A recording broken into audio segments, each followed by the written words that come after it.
Hello friends, welcome to Short Way of Learning Pariksha classes. Today we can talk about class 10th CBSE board RS Agarwal solution for trigonometry. Trigonometry ratio. Today this question number 1 question is if sin theta equal to root 3 by 2 find the value of trigonometry ratio. ठीक है. Figure second find all sides third trigonometry ratio value. Question के according हम जब चले तो question क्या कह रहा है. क्वेश्चन हमारा कह रहा है साइन थीटा की हमें वैल्यू दी हुई है, उसके बाद में क्या है उसकी हमें ट्रिग्नोमेट्री रेशियो निकालनी है. ठीक है, उसके लिए हमें मेन क्या चीज़ मालूम होनी चाहिए, हमें फिगर बनानी पड़ेगी पहले, फिर उसकी साइड्स निकालनी पड़ेगी, उसके बाद में हम ट्रिग्नोमेट्री रेशियो की वैल्यू निकाल सकते हैं. ठीक है, पूछा तो इसमें सिर्फ साइन थीटा की वैल्यू दी हुई, साइन थीटा रूट 3 by 2 दे रखा है और वैल्यू उसकी पूछी गई, ट्रिग्नोमेट्री रेशियो पूछे गए. लेकिन रेशियो फाइंड करने के लिए हमें फिगर पहली बार तो मालूम होना चाहिए, उसके बारे में उसकी सारी की सारी साइड्स के बारे में मालूम होना चाहिए. चलिए फिर आते हैं क्वेश्चन के ऊपर.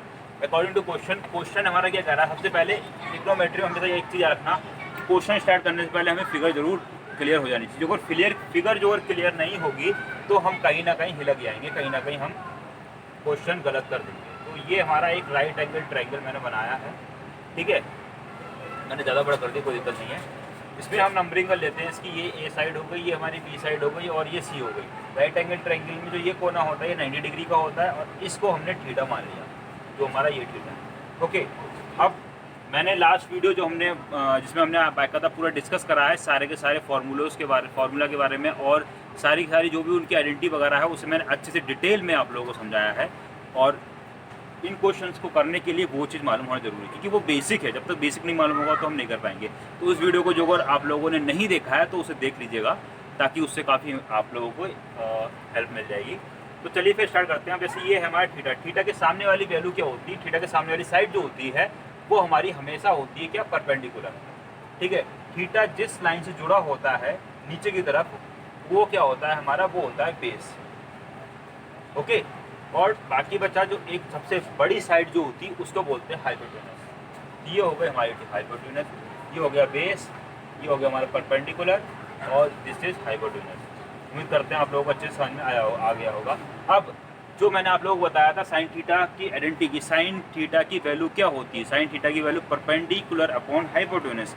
तो उसको किस तरीके से याद रखना उसे मैंने आप लोगों को बाकायदा बताया था. क्या, पाकिस्तान बी से भूखा, पाकिस्तान बी से भूखा, टी से प्यासा, पाकिस्तान भूखा प्यासा. अब यहाँ पे क्या आया, हिंदुस्तान हरा भरा, पाकिस्तान भूखा प्यासा, हिंदुस्तान हरा भरा. सबसे पहले वाली वैल्यू क्या होती है, वो होती है हमारी क्या, साइन, फिर कॉस, फिर टेन. उसके अंदर फिर साइन का उल्टा क्या होता है, कॉसेक, और सेक का उल्टा कॉस का उल्टा सेक, और कॉट का उल्टा और टेन का उल्टा कॉट. तो साइन की वैल्यू यहाँ पे क्या आएगी, साइन की वैल्यू यहाँ से निकाल आएगी परपेंडिकुलर और हाइपोटेनस. तो हम लोग यही वैल्यू रखेंगे. क्या रखा हमने, सबसे पहले अकॉर्डिंग टू क्वेश्चन हमारा जो कह रहा है उसके अकॉर्डिंग चलेंगे. तो साइन थीटा की वैल्यू रखी, साइन थीटा इक्वल टू हमें जो गिवन है वो दिया हुआ root 3 by 2. Okay, sine theta की वैल्यू क्या होती है, तो यहाँ से हम पता कर लेंगे कि हमारी परपेंडिकुलर क्या है और हाइपोटेनस कौन सी है. परपेंडिकुलर अपॉन हाइपोटेनस, तो साइन थीटा की वैल्यू क्या होती है, साइन थीटा की वैल्यू होती है परपेंडिकुलर अपॉन हाइपोटेनस. उससे पहले आप लोगों को एक चीज़ मैं बता दूं, इसमें जो भी वैल्यू दी होती है एक तरीके का रेशियो दिया होता है. तो इसको हम या फिर एक्स में लेके चलें या फिर किसी भी एक टर्म्स में मान लेते हैं. तो ये चीज़ हमेशा याद रखना. जैसे जो हम लोगों ने रेशियो वगैरह पढ़े थे, तो रेशियो में क्या होता है, जैसे हमने 2:3 करा तो उसमें क्या मानते थे, 2x मानते थे और ऐसे 3x मानते थे, या फिर 2k मान लो या फिर 3k मान लो. तो इस तरीके से इन्हें भी हमें मानना पड़ेगा. ठीक है, तो इसको हम क्या ले सकते हैं कि रूट 3 हम मान लो k मान लेते हैं. तो ये जो हमारा जो रेशियो है ये हो जाएगा रूट 3k और ये हो जाएगा हमारा रूट 2k. ठीक, अब रूट 3k ये क्या है, परपेंडिकुलर. परपेंडिकुलर की वैल्यू हमें यहाँ से बदल गई, परपेंडिकुलर और हाइपोटेनस में बदल गई, बेस हमें फाइंड करना पड़ेगा. किस तरीके से फाइंड करेंगे उसे हम देखेंगे अभी. तो परपेंडिकुलर की वैल्यू क्या है, यहाँ पे परपेंडिकुलर की वैल्यू है रूट 3k और हाइपोटेनस की वैल्यू क्या है, रूट 2k. हाइपोटेनस किसके बराबर हो जाएगा यहाँ पे, 2k. बेस की वैल्यू फाइंड करनी है, बेस हमें निकालना है. किस तरीके से निकालेंगे, इसमें हमेशा लगता है कौन सा, पाइथागोरस थ्योरम. सबको मालूम होगा, इससे पहले हम लोग पढ़ चुके हैं उसे. ठीक है, तो पाइथागोरस थ्योरम लगाएंगे. तो हम लिखेंगे यहाँ पे क्या, by Pythagoras theorem, by applying Pythagoras theorem, मतलब यहाँ पे हम अप्लाई कर रहे हैं ना, तो बाकायदा एक एक स्टेप लिख के चलेंगे हम लोग। By applying Pythagoras theorem, by applying Pythagoras theorem, PYTHAGORUS, Pythagoras theorem, PHEOR। Okay, अब बाकी क्वेश्चन हम जो करेंगे उसमें हम शॉर्ट फॉर्म यूज़ करेंगे, लेकिन आप लोग फुल फॉर्म यूज़ करना, हम वहाँ पे PT लिखेंगे। अभी पहला क्वेश्चन है, इस वजह से मैं पूरा बाकायदा लिख के चल रहा हूँ, ठीक है। अब इसे सॉल्व करने के लिए क्या करना है हमें, जो पाइथागोरस में हम लगाते हैं, पाइथागोरस में क्या होता है हमारा AC जो होता है या हाइपोटेन्यूस किसके बराबर होते हैं, परपेंडिकुलर और बेस के बराबर होता है, तो वही चीज़ हम भी लगाएंगे। तो यहाँ पे हाइपोटेन्यूस क्या है हमारी AC है, तो यहाँ पे हमने लिखा AC स्क्वायर इक्वल टू, ये क्या हमारा AB स्क्वायर प्लस बाकी बचा क्या ये हमारा BC स्क्वायर। अब इसमें क्या करना है हमें, जिसकी वैल्यू हमें मालूम है उसकी वैल्यू पुट कर देंगे। परपेंडिकुलर की वैल्यू क्या है हमारी, तो AC क्या है हमारा, AC हमारा परपेंडिकुलर, तो AC वैल्यू को हमें मालूम है, वो AC हमारा हाइपोटेन्यूस, हाइपोटेन्यूस की वैल्यू मालूम है, हाइपोटेन्यूस की वैल्यू क्या है 2K और फिर इसका होल स्क्वायर। AB की मालूम है परपेंडिकुलर है, परपेंडिकुलर की वैल्यू क्या है √3K का होल स्क्वायर, और इसको हम एज इट इज रखेंगे BC स्क्वायर, और चाहे तो यहाँ पे हम B पुट कर सकते हैं बेस, ठीक है। अब इसको हम सॉल्व करते हैं, क्या सॉल्व करेंगे, स्क्वायर है तो स्क्वायर हटा देते हैं, तो क्या हो जाएगा यहाँ पे, यहाँ हो जाएगा हमारा 4K स्क्वायर, ये हो जाएगा √3 है तो रूट से 2 स्क्वायर से हमारा रूट कट जाएगा, तो ये हो जाएगा 3K square plus BC square. Okay, अब क्या करना है हमें, 4K और 3 के जगह ले आएंगे तो माइनस, 4K माइनस 3K तो कितना हो जाएगा हमारे यहाँ पे 4K स्क्वायर माइनस का 3K square equal to BC square. Okay, तो ये हमारा बच जाएगा सिर्फ यहाँ पे K square equal to BC square. अब हम क्या करेंगे, स्क्वायर बोथ साइड, दोनों तरफ स्क्वायर कर देंगे, स्क्वायरिंग बोथ साइड, दोनों तरफ हमने स्क्वायर कर दी, तो दोनों तरफ स्क्वायर कर देंगे तो हमारा क्या आ जाएगा K इक्वल टू BC, यानी कि बेस की वैल्यू हमारी क्या आ गई, बेस की वैल्यू हमारी K आ गई, ठीक है। यानी बेस जो हमारा आया है वो क्या आया है, बेस हमारा K आया है। अब जो हमारी आइडेंटिटी थी यहाँ पे, एक तो हमारा पहला तो हमने फाइंड कर लिया, फाइंड द ऑल साइड, हमें सारी की सारी साइड निकालनी होगी। फिगर हमने ड्रॉ कर ली, इसमें ट्रिग्नोमेट्री रेशियो की बात करी गई है। तो आगे बढ़ते हैं, आगे क्या करना है, साइन थीटा की वैल्यू निकालते हैं। साइन थीटा की वैल्यू क्या होती है, परपेंडिकुलर अपॉन हाइपोटेन्यूस। तो परपेंडिकुलर कितना है यहाँ पे, परपेंडिकुलर क्या है हमारा √3 है, तो यहाँ पे रख देंगे क्या हम √3, और ये तो ये है ही, BC जो है किसके बराबर है, K के बराबर है, और हाइपोटेन्यूस कितना हमारा 2K, और ये लिखा, ये था हमारा 3K, परपेंडिकुलर हाइपोटेन्यूस कितना था 2K, तो इस K से K कट जाएगा, तो हमारी साइन थीटा की वैल्यू क्या आ जाएगी, साइन थीटा की वैल्यू हमारी आ जाएगी यहाँ से √3/2। ओके, ऐसे ही आगे बाकी सबकी भी हम लोग वैल्यू निकालेंगे। हम इसको रब कर देते हैं, इसका कोई काम नहीं है फिलहाल, और यहाँ पे हम देखेंगे साइन थीटा की वैल्यू ये हो गई हमारी। ऐसे ही हम किसकी देखेंगे, कॉस थीटा की देखेंगे, कॉट थीटा की देखेंगे, सबकी वैल्यू हम देखेंगे।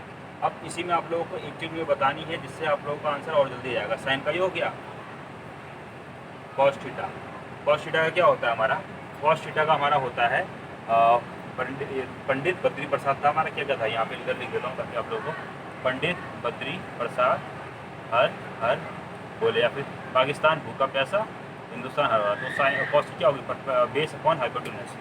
कॉस का क्या हो गया हमारा, बेस अपॉन हाइपोटेन्यूस। तो बेस हमारा कितना है, बेस हमारा B है, ठीक है, यानी कि तो C और B की वैल्यू क्या आई, CB की वैल्यू हमारी क्या आई है, तो हम यहाँ पे क्या लिखेंगे, K डिवाइड बाय हाइपोटेन्यूस कितना है 2K, K से K कट गया तो कॉस थीटा की वैल्यू कितनी आ गई 1/2। ओके, साइन कॉस ऐसे 10 की निकाल लेंगे। ओके, 10 की क्या होता है, 10 का हमारा होता है perpendicular upon base. Okay, perpendicular upon base, perpendicular कितना हम मालूम है, परपेंडिकुलर हमारा है √3K, और बेस कितना है B, तो बेस हमें निकला था BC की वैल्यू कितनी निकल के आई है, K निकल के आई है। ओके, इस K से ये K चला आएगा तो क्या आ गया हमारा √3, tan थीटा की वैल्यू कितनी आ गई हमारी √3। ऐसे ही बाकी की निकाल लेंगे, साइन कॉस tan, अब निकालेंगे किसकी, कॉसिक की value, cosec theta. Cosec theta क्या होता है, इसी का उल्टा होता है, पता है ना, साइन का उल्टा, तो हाइपोटेनस अपॉन परपेंडिकुलर। तो हाइपोटेनस क्या होगा हमारा इसमें, मतलब इसी का कुल मिला के जो चाहे तो हम डायरेक्ट, लेकिन एक बार पूरा सॉल्व कर लेते हैं ताकि आप लोगों को समझ आ जाए। कॉस थीटा क्या होगा हमारा, हाइपोटेनस अपॉन परपेंडिकुलर। हाइपोटेनस की वैल्यू कितनी है 2k, ओके 2k। परपेंडिकुलर की वैल्यू कितनी है √3k, √3k। के से के कट गया तो क्या वैल्यू निकल के आ गई 2/√3, यानी कि साइन थीटा का उल्टा होता है हमारा कॉस थीटा, तो साइन थीटा का उल्टा कर देंगे तो कितना हो जाएगा, √3/2 था, इसका उल्टा कर देंगे कितना हो गया 2/√3। और ऐसे जो चाहें तो डायरेक्ट हम कर सकते हैं कॉस थीटा। अगर ऐसे जो सेक थीटा के निकालें तो सेक थीटा का क्या होगा, जो हमारी कॉस की वैल्यू होगी उसी के उल्टा होगा, तो कॉस की वैल्यू कितना हो जाएगी 2, तो सेक थीटा की हो जाएगी 2। ऐसे ही बचता हमारा कॉट थीटा। कॉट थीटा का क्या होता है, ये फॉर्मूला याद होना चाहिए। फॉर्मूला मैंने बताया था ना कि जो हमारे जो कॉट थीटा होता है, कॉट थीटा बराबर कितना होता है 1/tan थीटा होता है, तो वही है। तो किसकी वैल्यू लगा देंगे, कॉट थीटा है, कॉट थीटा tan थीटा का उल्टा कर दें तो tan थीटा की वैल्यू कितनी है √3 है, तो उसकी वैल्यू कितनी रहेगी 1/√3। और जो अगर हम लोग बाकायदा बेसिक तरीके से करना चाहें, बाकायदा फॉर्मूला रखते तो उसे कर सकते तो वहाँ से निकल के आएगा। तो ये थे हमारे आंसर्स जो हमने पूरे के पूरे निकाल लिए। उम्मीद करते हैं आप लोगों को अच्छे समझ में आया होगा। साइन थीटा की वैल्यू कितनी आई √3/2, कॉस थीटा की वैल्यू कितनी है 1/2, tan थीटा की वैल्यू आई √3, कॉस सेक थीटा की आई 2/√3, और सेक थीटा की आई 2, कॉट थीटा की आई 1/√3। चाहें तो इसको भी हम सॉल्व करके दे सकते हैं, बाकायदा मैं सॉल्व कर देता हूँ ताकि आप लोगों को कन्फ्यूजन क्रिएट ना हो। सेक थीटा की वैल्यू कितनी होती है, सेक थीटा की वैल्यू होती है हमारी hypotenuse upon base, hypotenuse upon base. Hypotenuse की वैल्यू कितनी है, हाइपोटेनस की वैल्यू जो है हमारी 2k है, तो यहाँ पर हमने क्या लिखा 2k, और बेस कितना है, बेस हमारा जो है k निकल के आया था, k से k कट गया तो बचा क्या 2 वैल्यू आ गई। कॉट थीटा है, कॉट थीटा क्या होता है, कॉट थीटा का हमारा होता है बेस अपॉन, कॉट थीटा का हमारा होता है बेस अपॉन, ये जो है बेस अपॉन परपेंडिकुलर, यानी इसी का उल्टा तो होता है, कॉट थीटा नीचे से ऊपर लेते हैं ना, तो base upon perpendicular, base upon perpendicular. Base कितना है हमारा, बेस BC कितना निकला था हमारा, BC हमारा k निकला है, तो BC क्या आ गया, और P परपेंडिकुलर कितना हमारा, परपेंडिकुलर √3k है, √3k, k से k कट गया तो कितना बचेगा हमारा 1/√3 ये आया, और ये देखिए ये भी हमारा बच गया। तो ये थे हमारे सॉल्यूशन। पहला क्वेश्चन था हमारा, ये जो हमारी एक्सरसाइज है, एक्सरसाइज मैं यहाँ पे लिख देता हूँ, एक्सरसाइज 10 है, एक्सरसाइज 10 पहली ही एक्सरसाइज है जो हमारा ट्रिग्नोमेट्री रेशियो है, चैप्टर उसी का ही ट्रिग्नोमेट्री का, ठीक है। तो ये था हमारा पहला क्वेश्चन। उम्मीद करते हैं आप लोगों को अच्छे समझ में आया होगा। मैंने बाकायदा डिटेल में आप लोगों को समझाया है, और क्वेश्चन आप लोग एग्जाम में जो आएगा तो बिल्कुल सेम इसी पैटर्न पे करना। बाकायदा एक चीज़ रखना, हमेशा ये सब चीज़ें लिखना बहुत ज़रूरी होती है, ठीक है। ये चीज़ लिखेंगे और हर स्टेप को आप लोग दिखाते हुए चलेंगे कि उसके हर स्टेप के नंबर होते हैं, ठीक है। तो मिलते हैं नेक्स्ट वीडियो में, और लास्ट में आप लोगों से ये कहेंगे कि वीडियो को लाइक करें, चैनल को सब्सक्राइब करें, कमेंट करें और अपना प्यार बनाए रखिएगा। तो मिलते हैं नेक्स्ट वीडियो में, तब तक के लिए जय हिंद, जय भारत।